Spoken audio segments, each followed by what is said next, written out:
Silakan duduk Bapak Ibu Saudara. Shalom. Bapak Ibu menikmati hadirat Tuhan pagi ini, amin. Haleluya. Baik Bapak Ibu Saudara yang dikasihi Tuhan Yesus, tema kita bulan ini bersama Allah lakukan perkara yang besar. Ini minggu yang kedua ya Bapak Ibu Saudara dikasihi Tuhan Yesus. Temanya bersama Allah lakukan perkara yang besar. Kalau kita baca di Mazmur pasal 60 ayat 14, Mazmur 108 ayat 14, di sana dikatakan dengan Allah kita akan melakukan perbuatan-perbuatan yang gagah perkasa sebab Ia sendiri akan menginjak-injak para lawan kita. Bapak Ibu Saudara yang dikasihi Tuhan Yesus, kata dengan di sini dalam terjemahan Kamus Besar Bahasa Indonesia adalah bersama-sama. Jadi tema ini sangat keren. Coba bilang kiri kanan dan keren. Haleluya. Bersama-sama dengan Allah lakukan perkara yang besar. Haleluya. Bapak Ibu Saudara yang dikasihi Tuhan Yesus, mari kita belajar firman Tuhan pagi hari ini. Mengasihi adalah keputusan, bukan perasaan. Yohanes pasal 3 ayat 16 firman Tuhan berkata, karena begitu besar kasih Allah akan dunia ini, sehingga Ia telah mengaruniakan anak yang tunggal, supaya setiap orang yang percaya kepadanya tidak binasa, melainkan beroleh hidup yang kekal. Bapak Ibu Saudara yang dikasihi Tuhan Yesus, Allah mengasihi kita, mengasihi saudara dan saya adalah sebuah keputusan yang sangat luar biasa menurut saya. Kalau Allah yang luar biasa itu mengasihi saudara dan saya, mengasihi kita semua, itu adalah keputusan yang luar biasa. Kenapa Bapak Ibu Saudara? Karena Dia harus memberikan anaknya yang tunggal yang namanya Yesus Kristus itu. Rela turun dari sorga ke dunia, menjadi serupa dengan saudara dan saya, mengalami apa yang dialami oleh manusia, merasakan apa yang dirasakan oleh manusia, sampai akhirnya harus ditangkap, disiksa, dianiaya, sampai mati di atas kayu salib. Tapi jangan khawatir saudara. Allah Bapa memberikan Roh Kudus-Nya buat saudara dan saya. Amin. Roh Kudus itu menemani saudara dan saya bersama-sama dengan kita sampai hari ini. Amin. Roh Kudus itu bersama-sama dengan kita selama-lamanya. Berjalan bersama kita selama-lamanya. Itu karena kasih saudara. Makanya kenapa saya buat di situ, mengasihi adalah keputusan, bukan perasaan. Kalau perasaan Bapak Ibu Saudara itu bisa berubah. Seandainya Bapak di sorga memakai perasaan, tentunya pasti perasaan bisa berubah. Wah, anak saya yang tunggal kenapa saya harus ngasih ke dunia untuk mati? Kenapa saya harus berikan anak yang tunggal? Kenapa saya harus berikan anaknya satu-satunya? Nah, jadi Bapak Ibu Saudara yang dikasihi Tuhan Yesus. Pertanyaannya sekarang. Kalau kita tahu bahwa Tuhan begitu mengasihi kita.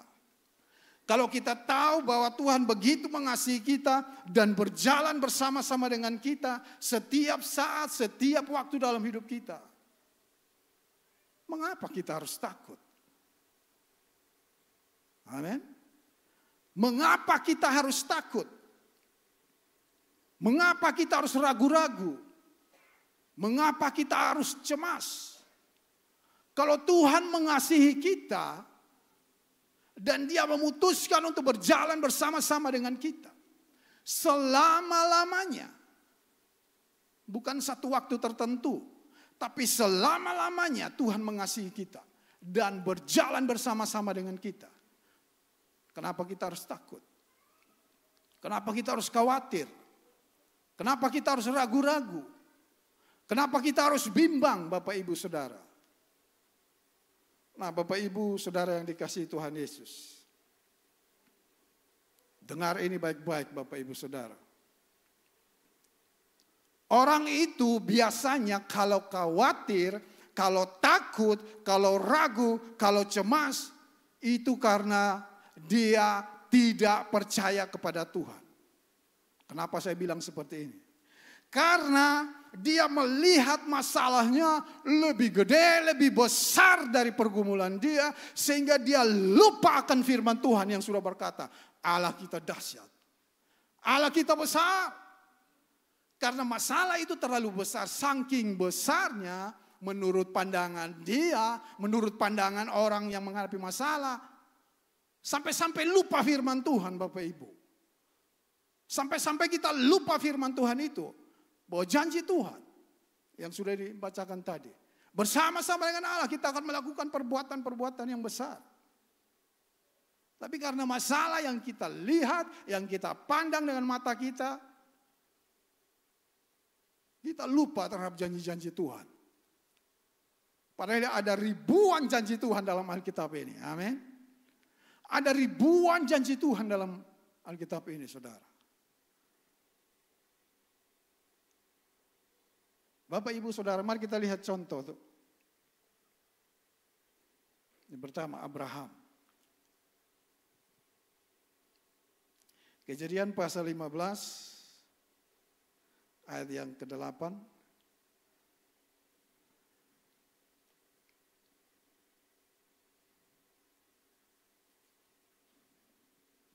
Di sana dikatakan, kata Abraham, ya Tuhan Allah, dari manakah aku tahu bahwa aku akan memilikinya? Bapak, Ibu, Saudara, waktu itu Abraham dijanjikan sama Tuhan, sama Bapa, datang kepada Abraham dalam janji yang pertama, Abraham, kamu, karena Abraham berkata kepada Tuhan, Tuhan, nanti Bapak Ibu baca sendiri ya perjalanan ini, aku akan mati dan aku nggak punya keturunan. Nanti yang akan mewarisi semuanya ini adalah hambaku. Tapi Tuhan bilang tidak, anakmu sendiri darah dagingmu yang akan mewarisi itu. Tapi Abraham bilang, dari mana aku tahu bahwa aku akan memilikinya? Nah, Bapak, Ibu, Saudara yang dikasihi Tuhan Yesus, kalau kita baca dalam kitab Kejadian ini, Kejadian 15, 16, 17, itu sampai 3 kali Tuhan berjanji. Tuhan datang kepada Abraham, bahkan pasal 17, ayat 16 sampai 17 itu, Abraham pun tertawa. Wah, mana mungkin, ini saya bacakan buat kita supaya lebih jelas. Ayat 16 dari Kejadian 17, 16. Aku akan memberkati, sorry ini mata sudah. Aku akan memberkatinya dan daripadanya juga aku akan memberikan kepadamu seorang anak laki-laki. Bahkan aku akan memberkatinya sehingga ia akan menjadi ibu bagi bagian besar raja-raja, bangsa-bangsa akan selalu daripadanya. Ayat 17. Lalu tertunduklah Abraham dan tertawa serta berkata dalam hatinya, mungkinkah bagi seorang yang sudah berumur 100 tahun dilahirkan seorang anak dan mungkinkah Sarah yang telah berumur 90 tahun melahirkan seorang anak? Abraham meragukan janji Tuhan, bahkan dia ketawa. Karena Abraham sudah 100 tahun, Sarah 90 tahun. Tapi Bapak Ibu lihat lagi. Pasal yang berikut Tuhan datang lagi. Pasal 18 ayat yang ke-10 sampai 11. Di situ bahkan si Sarah yang ketawa ketika dengar janji Tuhan ini. Tadi Abraham ketawa, sekarang saya ketawa. Bagaimana mungkin, aku sudah tua, aku sudah mati haid, Tuanku itu sudah tua. Gak mungkin. Nah, Bapak, Ibu, Saudara yang dikasihi Tuhan Yesus. Ada janji Tuhan waktu itu Abraham langsung, Tuhan berhadapan sama dia langsung kasih janji. Kita hari ini kita tidak langsung berhadapan dengan Tuhan. Tapi kita baca di Alkitab ini, amin. Kita dapat janji Tuhan. Abraham yang waktu itu berhadapan dengan Tuhan saja dia ragu-ragu. Apalagi saudara dan saya yang tidak pernah melihat Tuhan. Tapi itu tidak jadi masalah buat kita. Amin. Karena janji Tuhan, Dia bersama-sama dengan kita selama-lamanya. Amin. Jadi kita nggak perlu takut Bapak Ibu Saudara. Mari kita lihat contoh yang berikut Bapak Ibu Saudara. Bangsa Israel. 1 Samuel 17. Saya bacakan dari Alkitab saja Bapak Ibu. 1 Samuel 17 ayat yang keempat sampai 8. Oke, saya bacakan ya. Lalu tampillah keluar seorang pendekar dari tentara orang Filistin, namanya Goliat dari Gad, tingginya 6 hasta sejengkal. Bapak Ibu, 1 hasta itu 1 meter, setengah meter. 1 hasta itu setengah meter, jadi kalau dia 6 hasta berarti tingginya 3 meter sejengkal. 3 meter mungkin dari sini sampai situ ya. Kita lihat. Ketopong tembaga ada di kepalanya dan ia memakai baju zirah yang bersisik. Berat baju zirah itu 500 sikal tembaga dan dia memakai penutup kaki dari tembaga dan di bahunya ia memanggul lembing tembaga. Gagang tombaknya seperti pesat tukang tenun dan mata tombak itu 600 sikal besi beratnya. Dan seorang pembawa perisai berjalan di depannya. Ia berdiri dan berseru kepada barisan Israel, katanya kepada mereka, mengapa kamu keluar untuk mengatur barisan perangmu? Bukankah aku seorang Filistin dan kamu adalah hamba Saul? Pilihlah bagimu seorang dan biarlah ia turun mendapatkan daku. Ayat yang berikut, jika ia dapat berperang melawan aku dan mengalahkan aku, maka kami akan menjadi hambamu. Tetapi jika aku dapat mengungguli dia dan mengalahkannya, maka kamu akan menjadi hamba kami dan takluk kepada kami. Pula kata orang Filistin itu, aku menantang hari ini barisan Israel. Berikanlah kepadaku seorang supaya kami berperang seorang lawan seorang. Ketika Saul dan segenap orang Israel mendengar perkataan orang Filistin itu, maka cemaslah hati mereka dan sangat ketakutan. Bapak Ibu Saudara yang dikasihi Tuhan Yesus.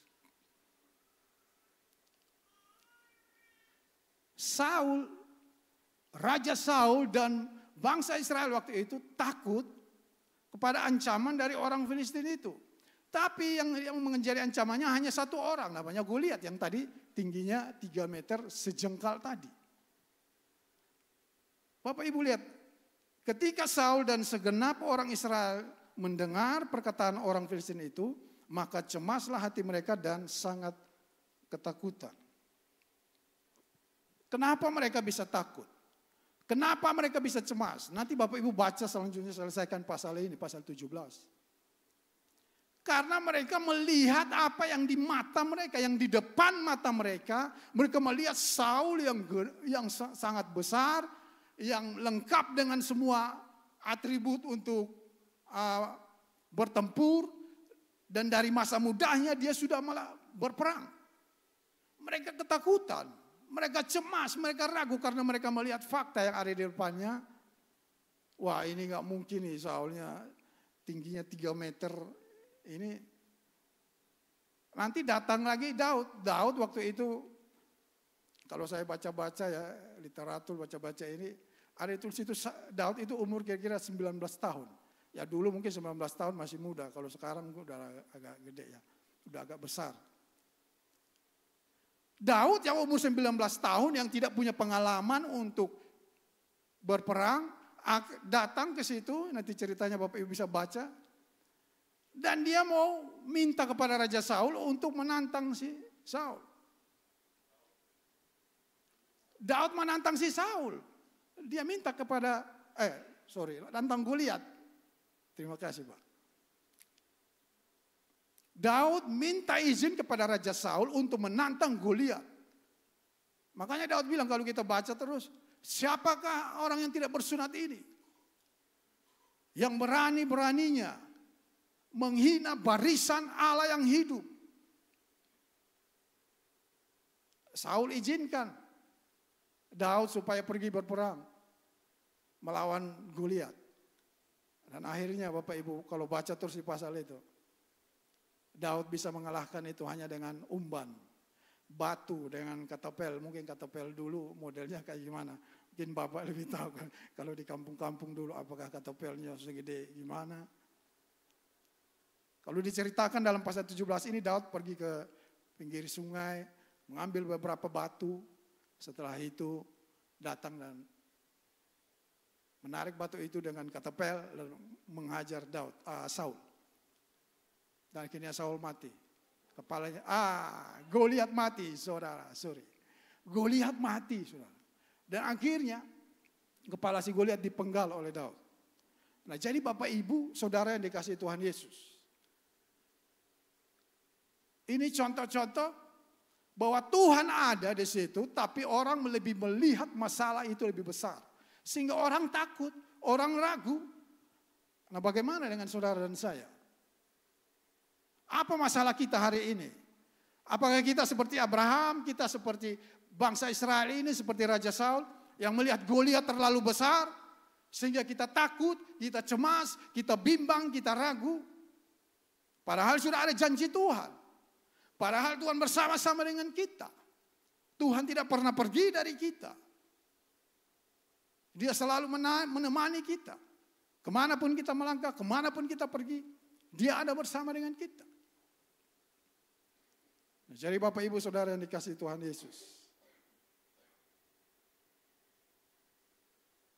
Kenapa sering kita mengalami seperti itu, mengalami ketakutan, kecemasan? Karena kita lebih banyak merenungkan ketakutan itu, merenungkan kekecewaan. Ada orang yang buat kita kecewa, ada orang yang melakukan ketidakadilan, kita kecewa. Itu yang kita renungkan. Oh, kenapa suami begini, kenapa istri begini, kenapa keluargaku begini, kenapa ekonomiku begini, kenapa pelayanan begini, kenapa begini. Itu yang kita renungkan, Bapak Ibu Saudara. Ketakutan, kecemasan, sakit hati, iri hati. Itu yang lebih banyak kita renungkan. Jengkel, marah. Kenapa sih orang itu buat sama saya begini? Kenapa sih dia begini ya? Itu yang kita renungkan terus. Akhirnya kita lupa sama janji Tuhan. Kita lupa padahal banyak sekali janji Tuhan. Makanya kita sering terus kalah. Sering terus kita kalah seperti contoh yang sudah saya berikan ini. Dalam menghadapi tantangan hidup, dalam menghadapi pergumulan hidup. Sering kita kalah, sering kita gagal. Karena kita lebih banyak merenungkan hal-hal yang tadi. Padahal Bapak Ibu, Alkitab menulis dengan sangat jelas, Yosua 1 ayat 8, tetapi renungkanlah firman Tuhan. Apa Bapak Ibu? Siang dan malam. Renungkan firman Tuhan siang dan malam. Bukan hari ini saja, atau bukan besok saja, atau bukan 1 minggu saja, atau 1 bulan saja. Tapi Alkitab jelas mengatakan renungkanlah firman Tuhan siang dan malam. Nah, sehingga firman Tuhan itu yang menguasai hidup kita. Bapak Ibu Saudara yang dikasihi Tuhan Yesus, Tuhan memberikan kepada kita otak yang sempurna. Amin. Akal yang sempurna. Otak kanan, otak kiri. Otak kanan itu selalu memikirkan yang berat-berat. Nah, kalau di kuliah kalkulus, matematika, hafal ayat itu semua otak kiri. Kalau otak kanan sukanya yang enak-enak. Merenungkan jalan-jalan kemana ya, makan enak. Semua yang enak-enak itu otak kanan yang merenungkan. Jadi Bapak Ibu, mari kita gunakan otaknya dua-dua. Hafal ayat, renungkan. Hafal ayat, renungkan. Hafal ayat, renungkan. Amin. Amin. Haleluya. Pakai otak kiri untuk menghafal ayat, pakai otak kanan untuk merenungkan ayat itu. Merenungkan firman Tuhan itu siang dan malam. Sampai firman Tuhan itu berkuasa atas hidup kita. Nah Bapak Ibu, saya bersyukur. Tuhan ingatkan itu buat saya untuk supaya setiap hari dengar firman Tuhan. Setiap hari kayaknya sampai bosan ya. Tapi dengar firman Tuhan, khotbah-khotbah, tapi bukan khotbah-khotbah yang semua yang di YouTube itu Bapak Ibu ya. Tapi khotbah-khotbah yang kita bisa pilih Bapak Ibu. Orang-orang yang belajar seperti kita hari ini. Belajar kasih karunia. Amin. Ada banyak itu di YouTube. Billy Lantang, Jesse Lantang. Dari Bethesda Church. Banyak sekali orang yang belajar kasih karunia hari ini. Joseph Prince bahasa Indonesia. Dengar semua Bapak Ibu Saudara, amin. Baru renungkan sendiri, baca lagi, belajar lagi. Sehingga firman Tuhan itu menguasai pikiran kita. Jadi mau datang tantangan sebesar apapun, masalah sebesar apapun, kesulitan sebesar apapun, bersama dengan Allah, bersama-sama dengan Tuhan, kita bisa mengatasinya. Amin. Jadi come on saudara, wake up, bangkit, amin. Tuhan kita besar, Tuhan kita dahsyat. Jangan gara-gara diputusin pacar anak-anak muda, wah jadi itu yang terus direnungkan. Atau yang di PHP, itu terus yang direnungkan. Akan dia tiap hari ngajak telepon, ngajak makan, telepon untuk ayo jalan, telepon ke sini. Udah bareng-bareng terus ujung-ujungnya enggak jadi sama orang lain. Oh, itu anak muda semua ketawa, pasti banyak pengalaman mereka. Jadi kecewa, itu yang direnungkan. Kurang ajar sih kawan itu ya. Oh dia kasih harapan. Ya kan? Jadi kecewa. Itu yang terus direnungkan. Nah, jadi dia jadi sakit hati lah, jadi segala macam lah. Tapi kalau yang direnungkan firman Tuhan, oh tentunya pasti beda. Haleluya Bapak Ibu Saudara. Come on, wake up. Amin. Bangkit, gak usah takut lagi. Saya juga, ini saya bilang untuk diri saya sendiri. Untuk kita semua, amin. Karena firman Tuhan bilang, firman Tuhan adalah pedang bermata dua. Amin. Dia menusuk amat dalam sampai memisahkan jiwa dan roh, sumsum dan sendi-sendi. Itu firman Tuhan. Nah, jadi Bapak Ibu Saudara, mari renungkan firman Tuhan. Yang berikut. Menaklukkan lembah dan padang gurun bersama dengan Tuhan. Bapak Ibu Saudara yang dikasihi Tuhan Yesus, kalau lembah dan padang gurun itu berbicara tentang masa-masa sukar kita, masa-masa sedih kita, masa-masa sulit kita. Nah Bapak Ibu Saudara yang dikasihi Tuhan Yesus, ada banyak orang percaya, ada banyak orang Kristen yang menyerah ketika masuk dalam padang gurun. Ketika ada dalam lembah, ketika ada dalam situasi-situasi yang menakutkan. Nah, mari kita baca, kita mau lihat kisah ini dalam 1 Raja-Raja pasal 20. Kita hanya baca beberapa ayat di sini. Ayat yang ke-23, 27 dan 28. Ayat 23, pegawai-pegawai Raja Aram berkata kepadanya, Allah mereka ialah Allah gunung. Itulah sebabnya mereka lebih kuat daripada kita. Tetapi apabila kita berperang melawan mereka di tanah rata, pastilah kita lebih kuat daripada mereka. Bapak Ibu, ini orang Aram ini akan menyerang yang kedua kali.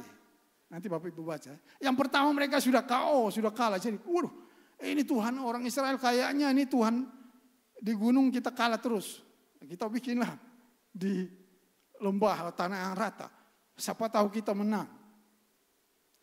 Jadi mereka berpikir gitu. Kalau gunung, Bapak Ibu, gunung berbicara tentang masa-masa senang kita. Masa-masa, kita nikmati kebaikan Tuhan. Nah, lanjut Bapak Ibu Saudara, ayat yang ke-27. Orang Israel pun memeriksa barisannya dan setelah dibekali mereka berangkat menghadapi orang Aram. Orang Israel berkemah di hadapan mereka seperti dua kawanan kambing, sedang orang Aram telah datang membanjiri negeri itu. Lihat di situ Bapak Ibu. Orang Israel berkemah di hadapan mereka seperti dua kawanan kambing. Dua kawanan kambing kayaknya satu kawanan 6 ekor, yang satu 6 ekor lah contoh. Dua kawanan kambing ya dibilangnya. Jadi orang Israel ini sedikit sekali tapi dibilang sana. Sedang orang Aram itu telah datang membanjiri negeri itu. Wah ini ngeri kali ini kata orang Medan. Wah ini ngeri kali nih. Kita cuma 2 orang lawan 100 orang gimana menangnya. Kita cuma sedikit lawan banyak orang gimana menangnya. Tapi coba ayat yang ke-28. Ayat yang ke-28. Maka tampillah abdi Allah dan berkata kepada Raja Israel, beginilah firman Tuhan. Oleh karena orang Aram itu telah berkata, Tuhan ialah Allah gunung dan bukan Allah dataran, maka aku akan menyerahkan seluruh tentara yang besar itu ke dalam tanganmu, supaya kamu tahu bahwa akulah Tuhan. Tuhan buktikan, orang Aram itu bilang kita hanya Allah saya ini, Tuhan ini hanya cuma Allah di gunung. Mari kita buktikan sama-sama. Mau di gunung, di lembah, di padang gurun, di darat, ayo kita buktikan. Kita lihat Bapak Ibu, kalau kita baca terus Bapak Ibu Saudara. Akhirnya mereka kalah, orang Aram itu kalah. Dihajar lagi, dibunuh lagi sama bangsa Israel. Ini yang kedua, pertama sudah kalah, coba lagi cara berikut, kalah lagi. Nah Bapak Ibu Saudara yang dikasihi Tuhan Yesus.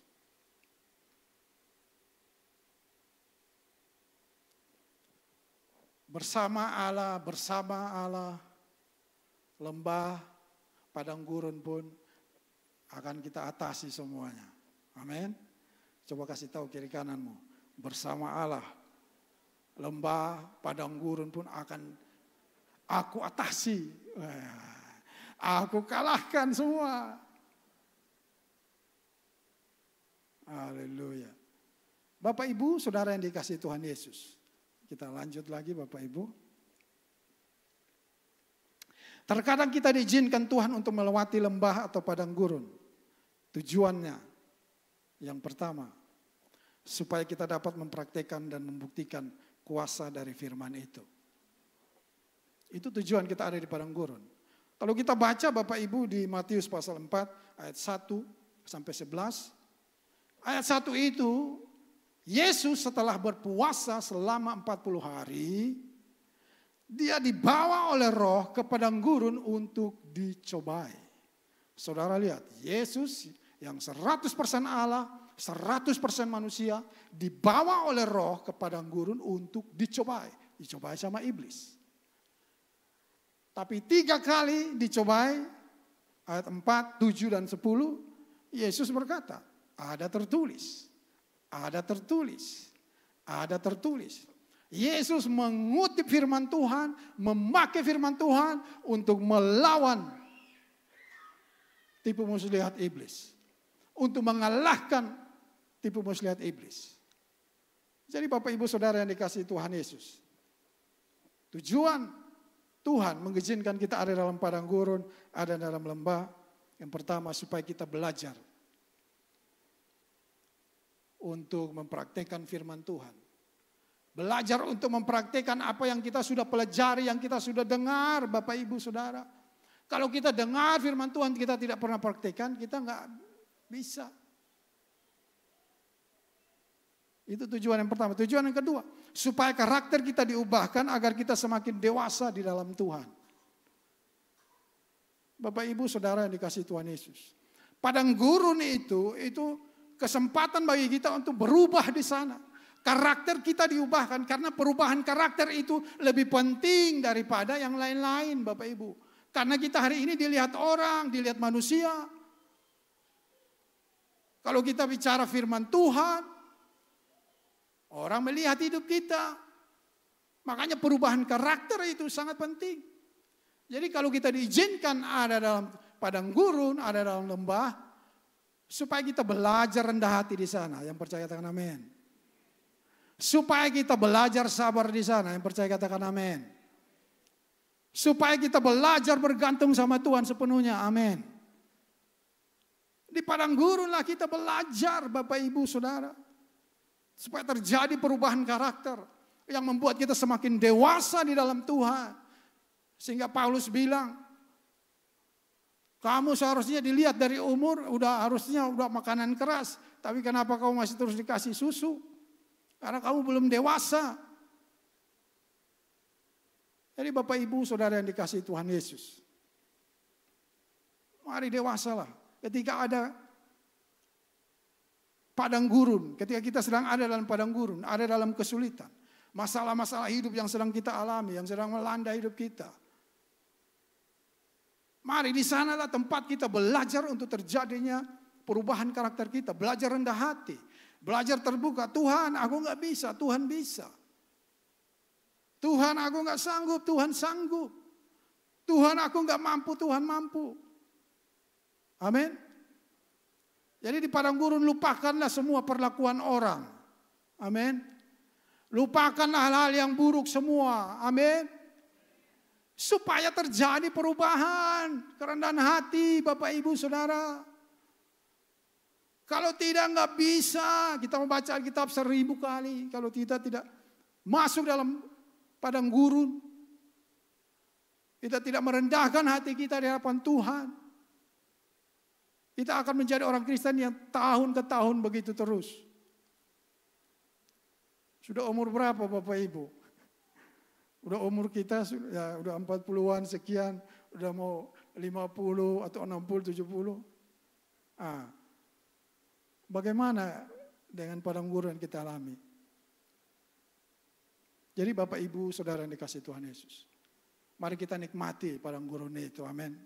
Karena di sanalah kita benar-benar belajar untuk terjadi perubahan dalam hidup kita.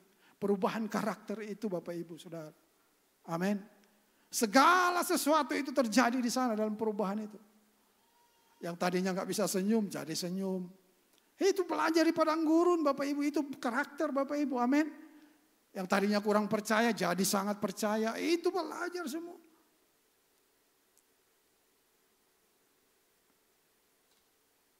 Haleluya. Haleluya. Aminnya sekali lagi amin yang kencang Bapak Ibu Saudara. Haleluya. Nah Bapak Ibu Saudara yang dikasihi Tuhan Yesus, banyak orang percaya, orang Kristen yang sudah tahu firman Tuhan, yang rajin ke gereja, rajin ikut cell group, yang taat. Ketika masuk dalam padang gurun, ketika diizinkan menghadapi satu masalah, satu pergumulan,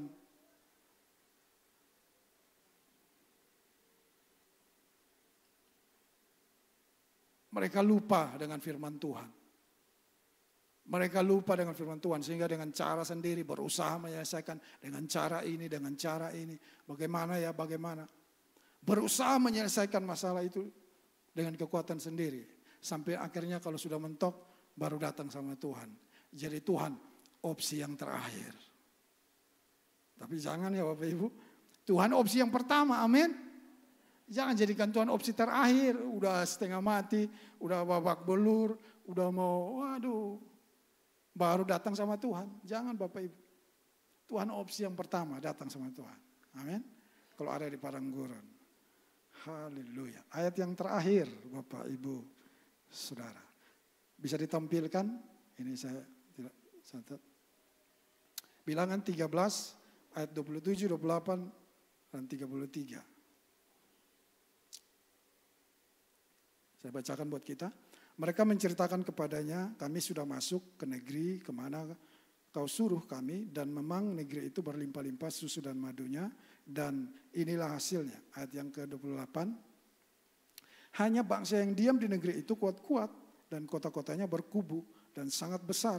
Juga keturunan Enak telah kami lihat di sana.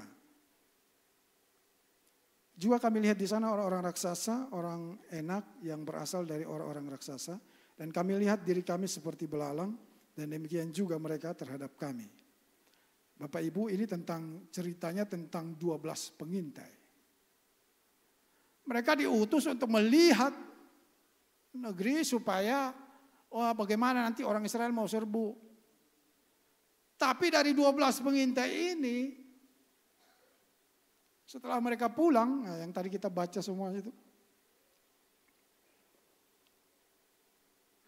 mereka sama-sama bawa kabar yang baik Bapak Ibu. Kabar yang baik. Tapi coba ayat yang ke-28. Juga kami, ayat 28, hanya bangsa yang diam di negeri itu kuat-kuat dan kota-kotanya berkubu dan sangat besar. Juga keturunan Enak telah kami lihat di sana, ayat 33 tadi. Juga kami lihat di sana orang-orang raksasa, orang-orang Enak yang berasal dari orang raksasa. Dan kami lihat diri kami seperti belalang. Dan demikian juga mereka terhadap kami. Yang 10 membawa kabar baik tapi agak kurang sedap ya. Kurang agak enak dikit. Bikin melemahkan iman. Tapi yang 2 orang dari 12 pengintai ini membawa kabar yang baik. Kabar yang menggembirakan. Nama 2 orang itu adalah Yosua dan Kaleb. Nah, nama dari dua orang ini yang sering dipakai oleh orang Kristen. Kalau anaknya lahir namanya Yosua, kalau anaknya lahir namanya Kaleb. Enggak pernah ada kalau anaknya lahir dikasih nama Palti, Yasi, kan enggak ada.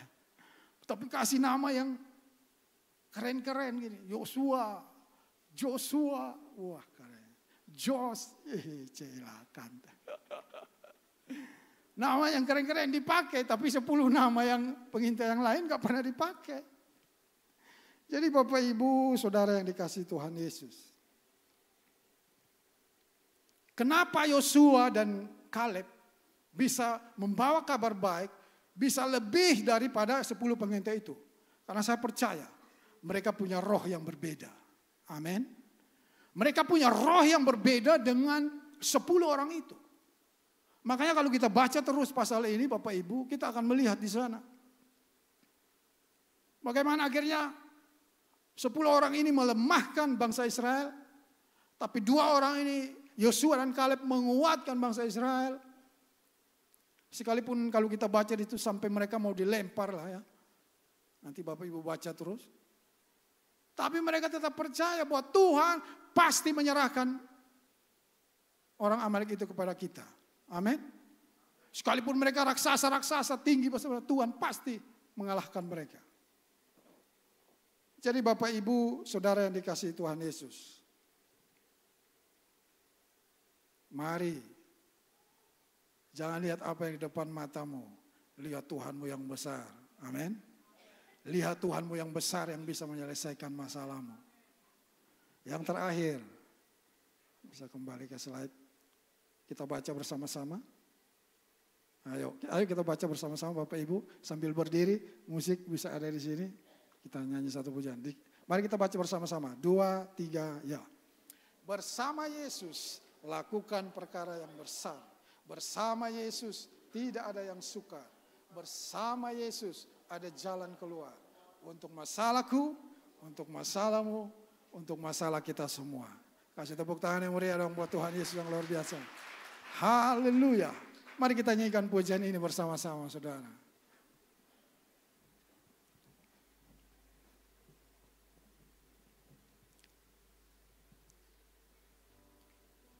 Ya, kasih tepuk tangan dong buat yang musik. Yeah. Haleluya.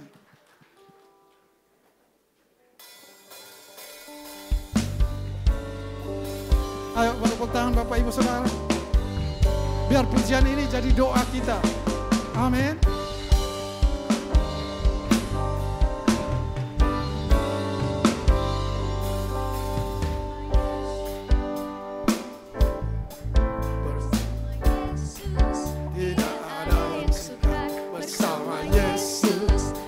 Jalan keluar untuk masalahku, untuk masalahmu, untuk masalah kita semua. Bersama Yesus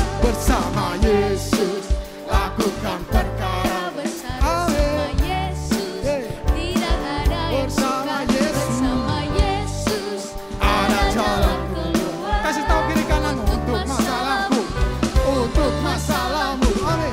Untuk masalah kita semua. Yesus, anak domba Allah, juru selamat umat manusia. Yesus, tabib yang ajaib. Dia menyembuhkan, Dia menguduskan, Dia membenarkan. Dia Raja segala raja. Sekali lagi, bersama Yesus lakukan perkara besar. Bersama Yesus tidak ada yang sukar. Bersama Yesus ada jalan keluar. Untuk masalahku, untuk masalahmu, untuk masalah kita semua. Yesus, anak domba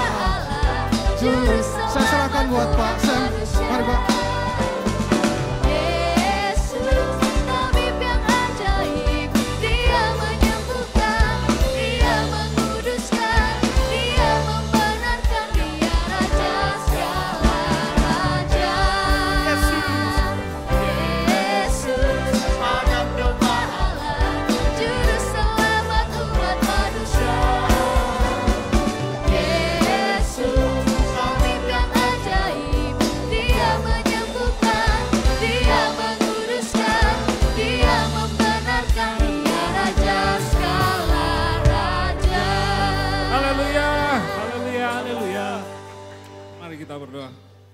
Terima kasih Tuhan Yesus, bersama Engkau kami lakukan perkara besar. Kami pulang dengan kemenangan.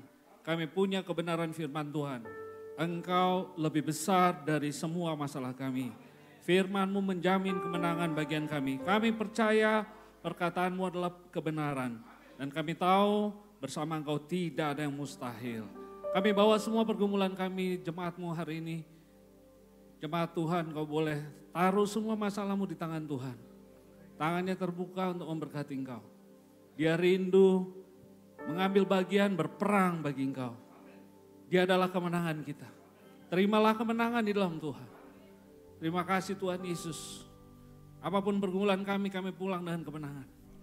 Terima kasih Tuhan Yesus. Terima kasih Bapa. Sebentar kami akan pulang. Kami mau pulang dalam berkat Tuhan. Jemaat Tuhan, angkat tanganmu, terimalah berkat dari Bapa. Tuhan memberkati engkau. Tuhan melindungi engkau. Dia mengarahkan wajahnya kepadamu dan memberikan engkau kasih karunia. Dia menyinari engkau dengan wajahnya dan memberikan engkau damai sejahtera.